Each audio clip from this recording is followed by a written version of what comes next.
ಎಲ್ಲರೂ ಹೇಗಿದ್ದೀರಾ? ಚೆನ್ನಾಗಿದ್ದೀರಾ ಅಂತ ಭಾವಿಸ್ತೀನಿ. ನಾನು ಕೂಡ ಚೆನ್ನಾಗಿದ್ದೀನಿ. Welcome back to my channel Likhita Rajesh kitchen and fashion blogs.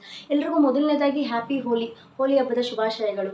ಹೋಲಿ ಆಚರಿಸೋ ಒಂದು ಪ್ರತೀಕ, ಒಂದು ಕಾರಣನೇ ನಮ್ಮಲ್ಲಿರುವಂಥ ಅಹಂಕಾರ, ಅಹಮ್ಮು, ಅಸೂಯೆ, ದ್ವೇಷ ಎಲ್ಲನೂ ಬುದ್ಧಿ ಕಟ್ಟಿ ಪಕ್ಕದಲ್ಲಿ ಇಟ್ಬಿಟ್ಟು ಪ್ರೀತಿ, ವಿಶ್ವಾಸ, ನಂಬಿಕೆನ ಒಬ್ಬರು ಇನ್ನೊಬ್ಬರ ಜೊತೆ ಹಂಚ್ಕೊಳ್ಳೋಣ ಅಂತ. ಸೊ ಬಣ್ಣಗಳ ಹಬ್ಬ ನಿಮ್ಮ ಬದುಕಲ್ಲೂ ಬಣ್ಣನ ತುಂಬಲಿ, ಹಾಗೆ ನನ್ನ ಬದುಕಲ್ಲೂ ಬಣ್ಣನ ತುಂಬಲಿ ಅಂತ ಆಶಿಸ್ತೀನಿ.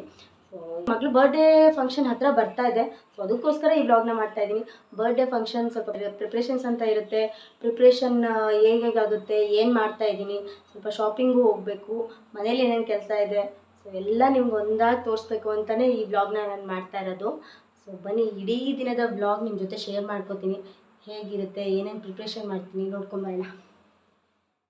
ಬೆಳಗಿನ ರೂಟೀನ್ನ ಸ್ಟಾರ್ಟ್ ಮಾಡ್ಕೊಂಡ್ಬಿಟ್ಟೆ ಕ್ಲೀನಿಂಗ್ ಮಾಡೋದ್ರಿಂದ. ಹೆಣ್ಮಕ್ಳಿಗೆ ಅದೇ ಕೆಲಸ ಅಲ್ಲ.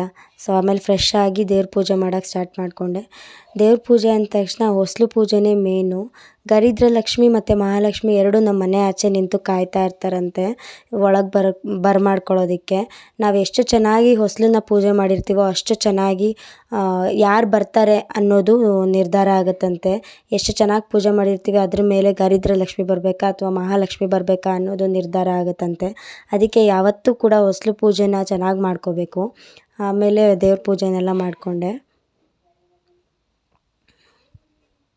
ನಾನು ಭಗವದ್ಗೀತೆ ಓದೋದು ಸ್ಟಾರ್ಟ್ ಮಾಡಿದ್ಮೇಲೆ ನನ್ನ ಪೂಜೆ ಕಂಪ್ಲೀಟ್ ಆಗೋದು ಭಗವದ್ಗೀತೆ ಓದಿದ್ಮೇಲೆ. ಸೊ ಹಾಗಾಗಿ ಭಗವದ್ಗೀತೆ ಒಂದು ಪುಟ ಫುಲ್ ಓದಿದೆ. ದೇವ್ರ ಪೂಜೆ ಎಲ್ಲ ಮಾಡಾಯಿತು. ಹಾಗೆ ಭಗವದ್ಗೀತೆನೂ ಓದಿ ನನ್ನ ಪೂಜೆನ ನಾನು ಕಂಪ್ಲೀಟ್ ಮಾಡಿದೆ. ಈಗ ನಾಷ್ಟಕ್ಕೆ ಪ್ರಿಪೇರ್ ಮಾಡಬೇಕು. ನಾನು ಸಿಂಪಲ್ಲಾಗಿ ಗುಜರಾತಿದು ಒಂದು ಡಿಶ್ನ ಮಾಡೋಣ ಅಂತ ಅಂದ್ಕೊಂಡಿದ್ದೀನಿ. ತೇಪ್ಲಾ ಅಂತ ಚಪಾತಿ ಥರನೇ ಇರುತ್ತೆ. ಬನ್ನಿ ತೋರಿಸ್ತೀನಿ ಹೇಗಿರುತ್ತೆ. ನಾನು ಮಾಡ್ತಾ ಇರೋದು ಗುಜರಾತಿ ಡಿಶ್ಶು. ಇದು ಟಿಪಿಕಲ್ ಗುಜರಾತಿ ಡಿಶ್. ಆಮೇಲೆ ಬೇಗ ಮಾಡ್ಕೊಳ್ಳೋ ಅಂತಹ ಒಂದು ಡಿಶ್ ಇದು. ಇದ್ರ ಹೆಸರು ತೇಪ್ಲಾ ಅಂತ ಹೇಳ್ತಾರೆ. ಇದಕ್ಕೆ ನಾನು ಮೊದಲೇ ಇಲ್ಲಿ ಗೋಧಿ ಹಿಟ್ಟನ್ನು ಒಂದ್ರಿ ಮಾಡಿ ಇಟ್ಕೊಂಡಿದ್ದೀನಿ. ಇದಕ್ಕೆ ಇವಾಗ ಇಷ್ಟು ಮಸಾಲೆ ಐಟಮ್ನ ನಾನು ಹಾಕ್ತಾಯಿದ್ದೀನಿ. ಇಲ್ಲಿ ನೋಡಿ, ಅರಿಶಿನ ಪುಡಿ, ಉಪ್ಪು, ಧನಿಯಾ ಪುಡಿ, ಇದು ಜೀರಿಗೆ ಮತ್ತು ಮೆಣಸನ್ನು ಹುರಿದು ಪುಡಿ ಮಾಡಿ ಇಟ್ಕೊಂಡಿರ್ತೀನಿ ಅದು, ಇದು ಗರಂ ಮಸಾಲ, ಇದು ಚಿಲ್ಲಿ ಪೌಡರ್ ಎಲ್ಲ 1 ಟೇಬಲ್ ಸ್ಪೂನ್ ಅಷ್ಟಿದೆ. ಇದನ್ನು ಹಾಕಬೇಕು. ಈಗ ನಿಮ್ಮ ಹತ್ರ ತುಪ್ಪ ಇದ್ದರೆ ತುಪ್ಪನೂ ಹಾಕೊಳ್ಳಿ. ತುಪ್ಪ ಇಲ್ಲದೆ ಇರೋ ಕಾರಣ ಎಣ್ಣೆನೂ ಹಾಕೋಬೋದು, ಎರಡೂ ಚೆನ್ನಾಗಿರುತ್ತೆ. ಇಷ್ಟು ಹಾಕಿ ಇದನ್ನು ಕಲಿಸ್ಬೇಕು. ಈಗ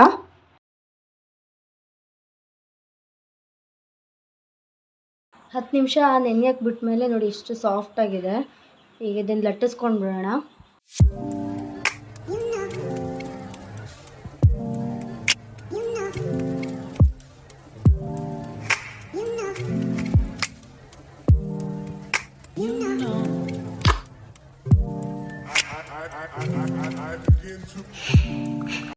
ಇಲ್ಲಿ ತೇಪ್ಲ ಲಟ್ಸ್ಕೊಂಡಿದ್ದಾಗಿದೆ. ಒಂದು ಹೇಳೋದು ಮರ್ತ್ಬಿಟ್ಟೆ, ನಾನು ಹಿಟ್ಟನ್ನ ಕಲಿಸುವಾಗ ಜೀರಿಗೆ ಹಾಕ್ಕೊಳ್ಬೇಕು. ಜೀರಿಗೆ ಹಾಕ್ಕೊಳ್ಳೋದು ನಾನು ಮರ್ತ್ಬಿಟ್ಟೆ. ಆಮೇಲೆ ನೆನಪಾಯಿತು ಜೀರಿಗೆ ಹಾಕ್ಕೊಳ್ಳಿಲ್ವಲ್ಲ ಅಂತ. ಸೊ ಮಿಸ್ ಮಾಡಬೇಡಿ, ಜೀರಿಗೆನೂ ಕೂಡ ಹಾಕ್ಕೊಳ್ಳಿ.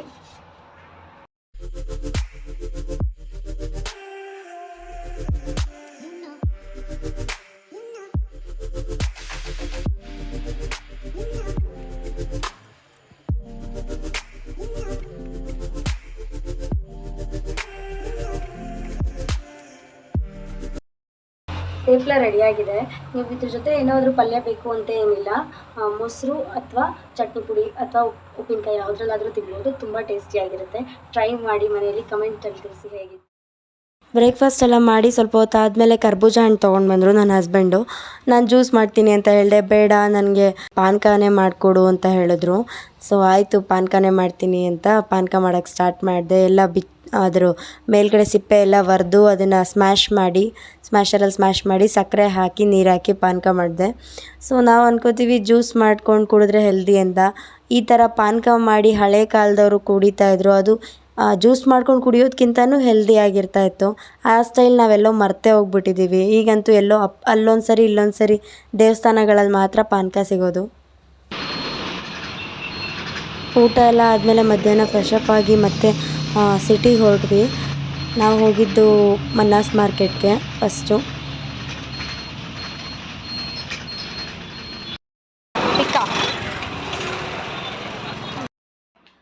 ಸಿಟಿಗೆ ಹೋಗಿ ನಮ್ಗೆ ಏನೇನು ಬೇಕೋ ಎಲ್ಲ ಶಾಪಿಂಗ್ ಮಾಡಿಕೊಂಡು ಬಂಗಾರಪೇಟೆ ಪಾನಿಪುರಿಲಿ ಚಾಟ್ಸ್ ತಿಂದ್ಕೊಂಡು ಮನೆಗೆ ಬಂದಿದ್ದಾಯಿತು. ಈಗ ಅಡುಗೆಗೆ ಅಂತ ಮಜ್ಜಿಗೆ ಹುಳಿ ಮತ್ತು ರೈಸ್ನ ಮಾಡ್ಕೊಳ್ಳೋಣ ಅಂತ ಅಂದ್ಕೊಂಡಿದ್ದೀನಿ, ಬಿಸಿಲು ಜಾಸ್ತಿ ಇರೋದ್ರಿಂದ. ಸೊ ಸೊ ಮಸಾಲೆ ಐಟಮು ಅಥವಾ ಬೇರೆ ಹುಳಿ ಐಟಮ್ ಎಲ್ಲ ತಿನ್ನೋಕ್ಕಾಗೋದಿಲ್ಲ. ಸೊ ಸಿಂಪಲಾಗಿ ಮಜ್ಜಿಗೆ ಹುಳಿ ಮಾಡ್ಕೊಳ್ಳೋಣ ಅಂತ ಮಜ್ಜಿಗೆ ಹುಳಿ ಮಾಡ್ತಾಯಿದ್ದೀನಿ. ಆ ರೆಸಿಪಿನೂ ನಿಮ್ಮ ಜೊತೆ ಶೇರ್ ಮಾಡ್ಕೋಬೇಕು ಅಂತ ಇದ್ದೀನಿ. ಬನ್ನಿ ನಾನು ಹೇಗೆ ಮಾಡ್ತೀನಿ. ತುಂಬಾ ಸಿಂಪಲ್ ಆದ ಒಂದು ಮಜ್ಜಿಗೆ ಹುಳಿ ರೆಸಿಪಿ ಇದು. ಸಡನ್ನಾಗಿ ಮಾಡ್ಕೋಬೋದು, ಏನು ಜಾಸ್ತಿ ಇಂಗ್ರೀಡಿಯೆಂಟ್ ಬೇಕಾಗಲ್ಲ. ಮೊದಲಿಗೆ ನಾನು ಬಾಣಲಿಲಿ ಮಾಡ್ಕೊತಾ ಇದ್ದೀನಿ. ಮೊದಲಿಗೆ ಸ್ವಲ್ಪ ಎಣ್ಣೆ ಹಾಕೋಬೇಕು.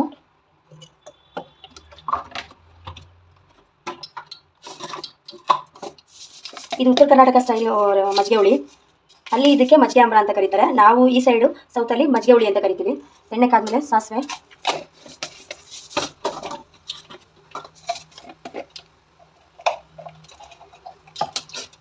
ಸಾಸಿವೆ ಚಟಪಟ ಅಂತ ಅನ್ನಬೇಕು. ಒಂದು ಚಮಚ ಜೀರಿಗೆ,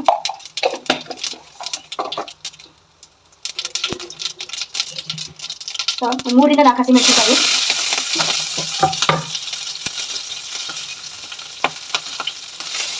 ಮೂರ್ನಾಲ್ಕು ಕರಿಬೇವಿನ ಕಡ್ಡಿ,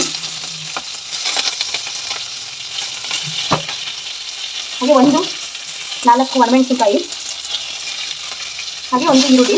ಉದ್ದುದಾರು ಕಟ್ ಮಾಡ್ಕೊಳ್ಳಿ ಅಥವಾ ಅಡ್ಡದಾರು ಕಟ್ ಮಾಡ್ಕೊಳ್ಳಿ.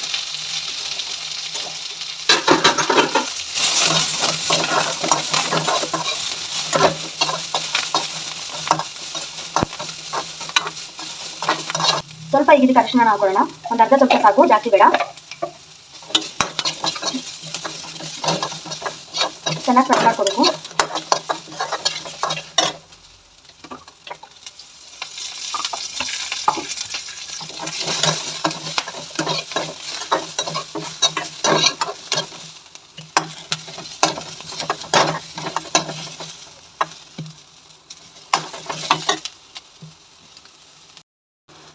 ನಾವಿಷ್ಟು ಒಗ್ಗರಣೆ ಹಾಕೊಂಡ್ಮೇಲೆ ಒಂದು 5 ನಿಮಿಷ ಗ್ಯಾಸ್ನ ಆಫ್ ಮಾಡಬೇಕು. ತಕ್ಷಣಕ್ಕೆ ಮಜ್ಜಿಗೆನ ಹಾಕಬಾರ್ದು, ಇಲ್ಲಾಂದರೆ ಮಜ್ಜಿಗೆ ತಕ್ಷಣಕ್ಕೆ ಹಾಕಿಬಿಟ್ರೆ ಒಡ್ಕೊಂಬಿಡುತ್ತೆ. 5 ನಿಮಿಷ ಗ್ಯಾಸ್ ಆಫ್ ಮಾಡ್ಕೊಂಬಿಡೋಣ. ಆರಬೇಕು ಅದು ಸ್ವಲ್ಪ. ಇದು ಬಿಸಿ ಆಗ್ತಾ ಇದೆ. ಇದೇ ಟೈಮಲ್ಲಿ ಕಡಲೆ ಹಿಟ್ಟನ್ನ ಹಾಕೊಳ್ಳೋಣ. ಕಡಲೆ ಹಿಟ್ಟನ್ನ ಮೊದಲೇ ಕಲಸಿಟ್ಕೊಬಿಡಿ. ಸಡನ್ನಾಗಿ ಕಲಸಿಟ್ರೆ ಅದು ಗಂಟಾಗುವಂಥ ಸಾಧ್ಯತೆ ಇರುತ್ತೆ. ಕಡಲೆ ಹಿಟ್ಟಿಲ್ಲ ಅಂದರೆ ಅಕ್ಕಿ ಹಿಟ್ಟು ಅಥವಾ ಜೋಳದ ಹಿಟ್ಟು ಕೂಡ ಹಾಕೋಬೋದು. ಸೊ ಲಾಸ್ಟಲ್ಲಿ ಕೊತ್ತಂಬರಿ ಸೊಪ್ಪನ್ನು ಹಾಕೊಳ್ಳೋಣ. ಇಷ್ಟು ಮಾಡಿದ್ರೆ ಮಜ್ಜಿಗೆ ಹುಳಿ ರೆಡಿ ಆಗೋಗುತ್ತೆ.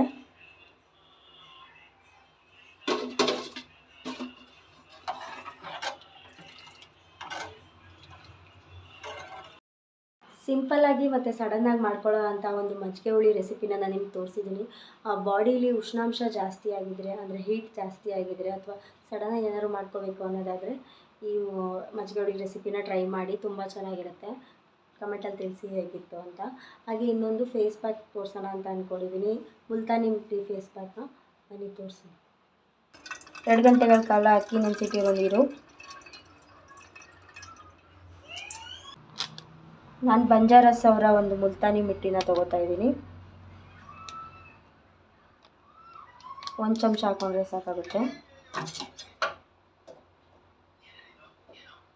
ಸ್ಪೂನ್ ಹನಿ,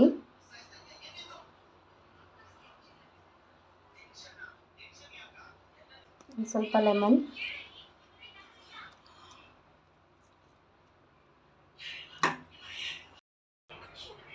ಒಂದು ಅರ್ಧ ಟೊಮೆಟೊ ಜ್ಯೂಸ್,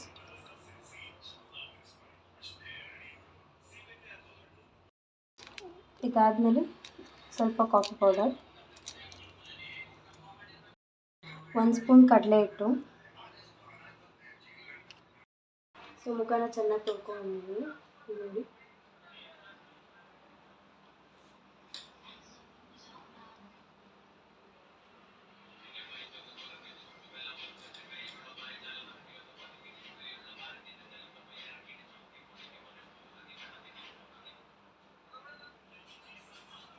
ಒಂದು 20 ಮಿನಿಟ್ಸ್ ಬಿಟ್ಟು ಫೇಸ್ ವಾಶ್ ಮಾಡಿದ್ದೀನ. ನಾನು ಹಚ್ಚಿ 10 ಮಿನಿಟ್ಸ್ ಆಗಿದೆ. ಇವಾಗ ಇನ್ನೊಂದು ಹೇರ್ ಅಪ್ಲೈ ಮಾಡೋಣ.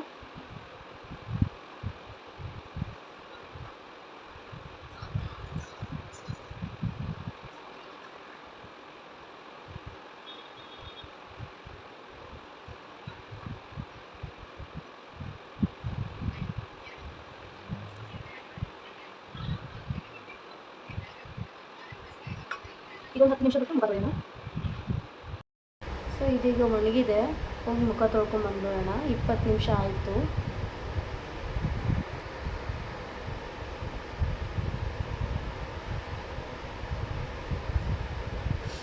ನೋಡಿ ಹೇಗಿದೆ ಅಂತ, ಎಷ್ಟು ಚೆನ್ನಾಗಿ ಗ್ಲೋ ಬಂದಿದೆ ಅಂತ.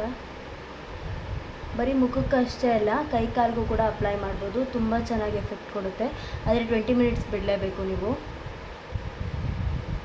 ಹಾಗೆ ಇನ್ನೊಂದು, ಫೇಸ್ ಪ್ಯಾಕ್ ಹಾಕಿದ್ಮೇಲೆ ತಣ್ಣೀರಲ್ಲೇ ಮುಖ ತೊಳೀರಿ, ಬಿಸಿನೀರಲ್ಲಿ ತೊಳೆಯೋಕ್ಕೆ ಹೋಗಬೇಡಿ.